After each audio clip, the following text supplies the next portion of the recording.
உங்கள் புழைக்கடை தோட்டத்து வாவியுள் செங்கழு நீர் வாய் நெகிழ்ந்து ஆம்பல் வாய் கூம்பினகான் செங்கல் பொடிக்கூரை வெண்பல் தவத்தவர் தங்கள் திருக்கோயில் செங்கிடுவான் போகின்றார். எங்களை முன்னம் எழுப்புவான் வாய் பேசும் நங்காய் எழுந்திராய் நாணாதாய் நாவுடையாய் செங்கொடு செக்கரமேந்தும் தடக்கையன் பங்கைய కన్నానై పాడేలోరెంబావాయ్.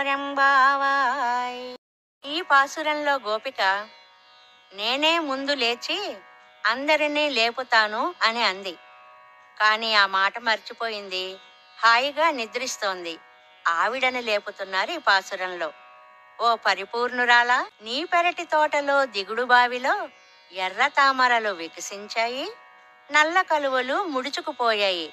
లే, ఎర్రని కాషాయం దాల్చి తెల్లని పలువరుసతో వైరాగ్య సంపన్నులైన సన్యాసులు ఆలయాలలో ఆరాధన చేయడానికి బయలుదేరారు. మమ్మల్ని ముందుగా వచ్చి లేపుతాను అని మాటిచ్చావే, మర్చిపోయావా?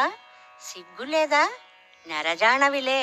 శంఖచక్రధారి ఆజానుబాహువు అయిన ఆ పుండరీకాక్షిని మహిమని గానం చేద్దాం. లేచిరా తల్లి అంటూ లేపుతున్నారు ఈ పాసురంలో. దీని ద్వారా పెరియాళ్వార్లు ప్రస్తుతింపబడ్డారు అంటారు పెద్ద.